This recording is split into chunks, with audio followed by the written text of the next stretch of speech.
Entrevista realizada no dia 12 de fevereiro de 2018.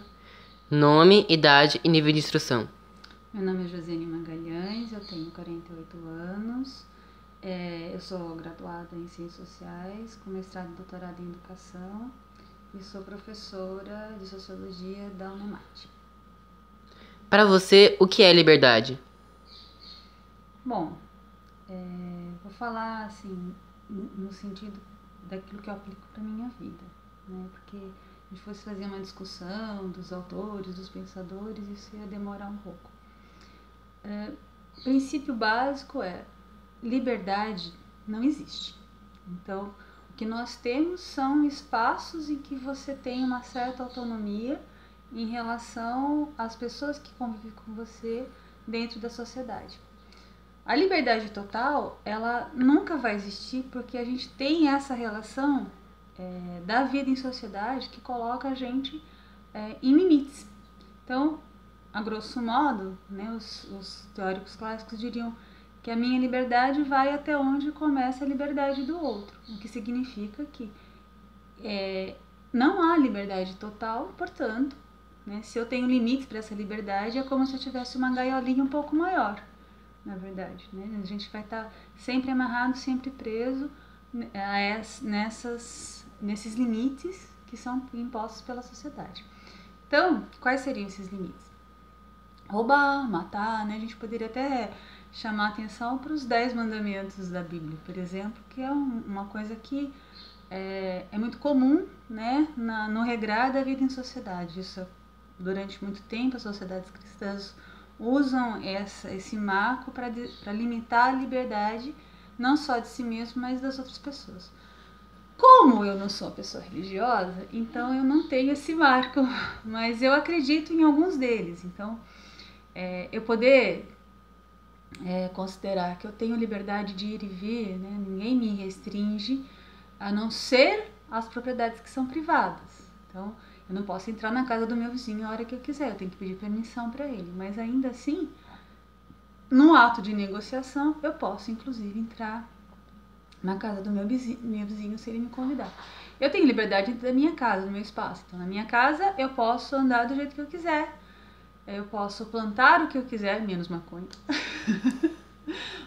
Porque é ilegal e isso também é um limite, né? Você pode plantar o que você quiser desde que não estejam restringido pela legislação local. Então a gente percebe que a nossa vida, ela está limitada muito assim a pensar o que eu quiser, por exemplo. Que eu não tenho ninguém que vá conseguir ainda, né, limitar o que eu penso, né? Não consegue vigiar o que eu penso, a não ser que eu diga.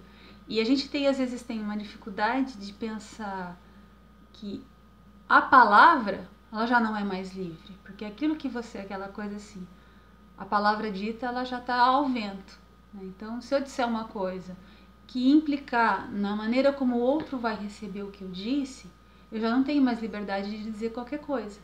Porque se eu disser uma palavra que o outro se ofenda, né, às vezes eu faço uma referência que para mim não é uma ofensa, mas para o outro é, então eu já tenho um limite aí na própria comunicação. E aí você pode ir ampliando isso de diferentes formas, né?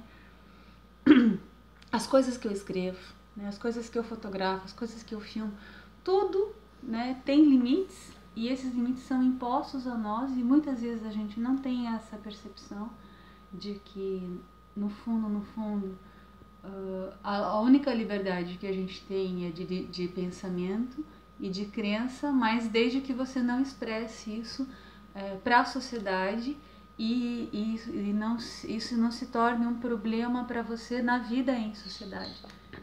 E posso me expressar, por exemplo, na arte, né? E tem uma coisa que é interessante, que tanto faz se eu estiver fazendo uma escultura, uma pintura ou uma representação numa peça teatral, num filme, por exemplo, porque a arte, na medida em que ela não diz respeito a uma realidade em si, né, ela é uma construção, às vezes metafórica, às vezes simbólica, ela constrói espaços de liberdade maiores do que a vida em sociedade, porque no limiar você pode dizer assim, é liberdade poética, então eu posso falar uma palavra errada porque eu tenho liberdade poética. Dentro do contexto da poesia é possível.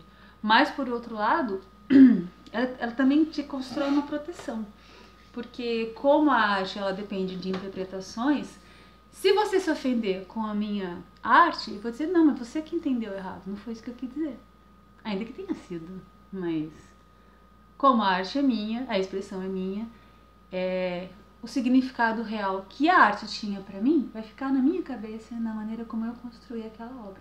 Então, o Marcuse, ele dizia que a gente tem 2 lugares de liberdade, que é o sonho e a arte, né? Exatamente por ser esses espaços de transgressão. Então, quando você está sonhando, mesmo que seja um sonho acordado, por isso que é no nível do pensamento, posso sonhar que eu matei alguém, mas isso vai ficar restrito à minha cabeça, à minha visão. Não vai se expandir para a sociedade, a não ser que eu conte isso para alguém. Eu acho que é isso. Liberdade de escolher o que come.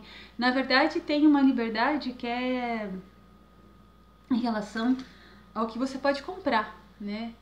Mas de qualquer maneira, eu posso comprar, mas está restrito a quanto de dinheiro eu tenho para poder comprar as coisas que eu quero.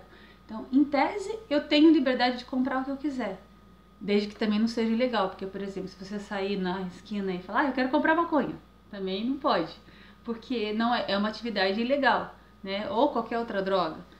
Você só pode comprar drogas legais, por exemplo, quando você entra numa farmácia, lá tem uma série de drogas, inclusive que são elementos químicos derivados de opioides, por exemplo, né?